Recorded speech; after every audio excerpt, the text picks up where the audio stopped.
নাটোরের লালপুরে পদ্মা নদীতে অপরিকল্পিতভাবে বালু উত্তোলনের কারণে নদীর গতিপথ পরিবর্তিত হয়ে দেশের একমাত্র পারমাণবিক বিদ্যুৎ কেন্দ্র আর শতবর্ষী হার্ডিন ব্রিজ হুমকির মুখে পড়তে পারে বলছেন বিশেষজ্ঞরা।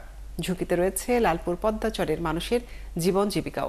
নাসিম আলীর ক্যামেরায় বুলবুল আহমেদের অনুসন্ধানী প্রতিবেদন। হাইড্রোগ্রাফিক জরিপের প্রতিবেদন বলছে উত্তোলনযোগ্য বালু নেই পদ্মা নদীর দিয়ার বাহাদুরপুর মৌজায়, তারপরও চলছে বালু তোলা।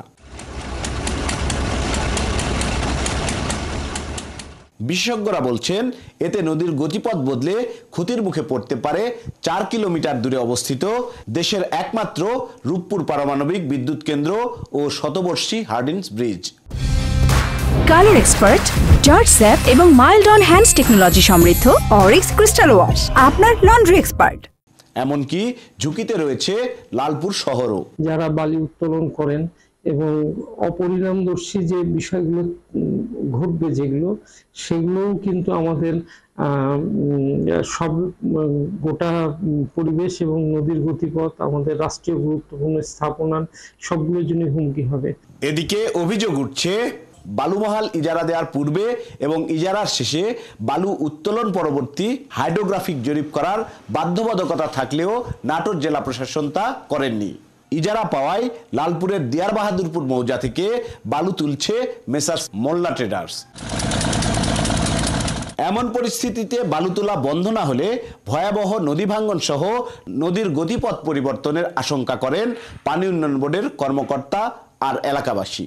উত্তোলনযোগ্য বালি না থাকে সেখান থেকে বালি তুললে ভবিষ্যতে আমাদের পার বরাবর সেই জিনিসগুলো নদীর প্রবাহ শিফটিং হয়ে পারে আঘাত আনতে পারে। এই বালুটা বা ভরাটা কেটে নিচ্ছে আর এই আবাদি ফসল জমি ওইটা মাটি পূরণ হচ্ছে বা ভেঙে যাচ্ছে। আমার এইভাবে কাটতে কাটতে এলে তো আমার বাড়ি ঘর শুদ্ধি চলে যাবে। 60-70 হাত বৃষ্টি হলো, যেখানে হলো চুষুক লাগাচ্ছে। এই মাঠ কি চলে 1000 বিঘে ভেঙে গেছে কয়েকদিনের ভিতরে। তবে নাটোরের জেলা প্রশাসক জানান নিয়ম মেনেই বালুমহাল লিজ দেওয়া হয়েছে, হাইড্রোগ্রাফিক জরিপ করা হয়েছে। এটা আসলে আমার নলেজে নাই, কারণ হচ্ছে যে বালি নাই সেটা তারা কিভাবে বলে। এটা এখন তাদের যদি কোনো মানে এই ধরনের কোনো সন্দেহ থেকে থাকে তারা আমাদের সাথে কথা বলতে পারে। নির্ধারিত এলাকার বাইরে গিয়ে বালু তোলায় ঠিকাদারি প্রতিষ্ঠান মোল্লা ট্রেডার্সের 3 জনকে গ্রেপ্তার করে সেনাবাহিনীর নেতৃত্বে যৌথ বাহিনী। ওখানে তারা বালুমহাল থেকে কিছুটা সীমানার বাইরে যে বালু উত্তোলন করছে, এই অভিযোগের প্রেক্ষিতে আমরা তাৎক্ষণিক কিন্তু সেনাবাহিনীর সাথে যোগাযোগ করে আমরা ওখানে সেটা বন্ধ করে দিই। এদিকে দিয়ার বাহাদুরপুর মৌজায় স্থায়ী চরের সৃষ্টি হয়েছে, সেখানে উত্তোলনযোগ্য বালু নেই বলে জানিয়েছেন BIWTA। সেখান থেকে বালু বা মাটি উত্তোলন উচিত হবে না বলেও জানিয়েছেন কর্তৃপক্ষ। বুলবুল আহমেদ, 71, নাটোর। দর্শক, প্রতিবেদনে যেমনটি দেখছিলাম, নাটোরের লালপুরে পদ্মা থেকে অপরিকল্পিতভাবে বালু তোলা হচ্ছে, জরিপ ছাড়াই দেয়া হচ্ছে বালুমহল ইজারা। এই নিয়ে বিস্তারিত জানাতে আমাদের সাথে যুক্ত হচ্ছেন সহকর্মী বুলবুল আহমেদ। বুলবুল, জানাবেন যে এই যে অপরিকল্পিতভাবে বালু তোলা হচ্ছে, এতে নদী এবং এর আশেপাশের স্থাপনায় কি ধরনের প্রভাব পড়বে, স্থানীয়রা কি বলছেন এবং এটি বন্ধে প্রশাসনের পক্ষ থেকে কি ধরনের উদ্যোগ নেওয়া হচ্ছে? কাজেরই আসলে প্রশাসনের পক্ষ থেকে যে বন্ধের উদ্যোগ, সে ধরনের কোনো উদ্যোগ এখন পর্যন্ত নেওয়া হয়নি। এবং নদীর মধ্যে যে প্রভাবটি পড়ছে, স্থানীয়রা এবং বিশেষজ্ঞরা বলছে সেটি হলো যে নদীর হাইড্রোগ্রাফিক জরিপ না করার ফলে এবং হাইড্রোগ্রাফিক জরিপ বালু উত্তোলন চলাকালীন সময় করার ফলে, মানে বৈশাখ মাসের 1 তারিখ থেকে ইজারা দেওয়া হয়েছে এবং শ্রাবণ মাসের দিকে এসে হাইড্রোগ্রাফিক জরিপ পাওয়া গেছে।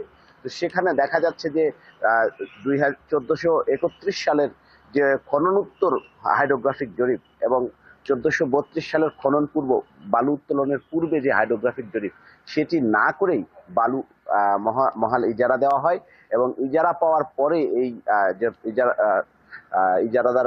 ইজারাপ্রাপ্ত প্রতিষ্ঠান তারা এখান থেকে বালু উত্তোলন শুরু করে দেয় এবং প্রচুর পরিমাণে বালু তারা প্রতিনিয়ত তুলতে থাকে।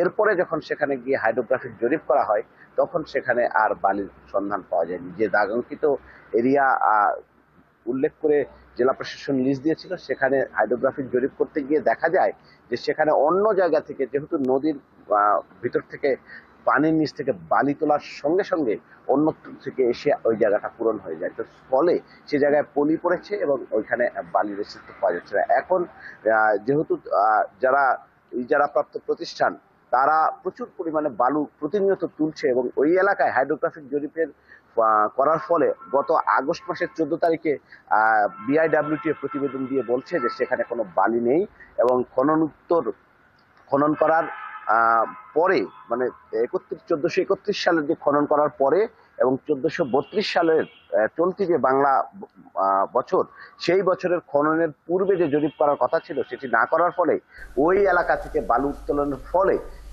বালি সেখানে অস্তিত্ব পাওয়া যাচ্ছে না এবং স্থায়ী চরের সৃষ্টি হয়েছে। তো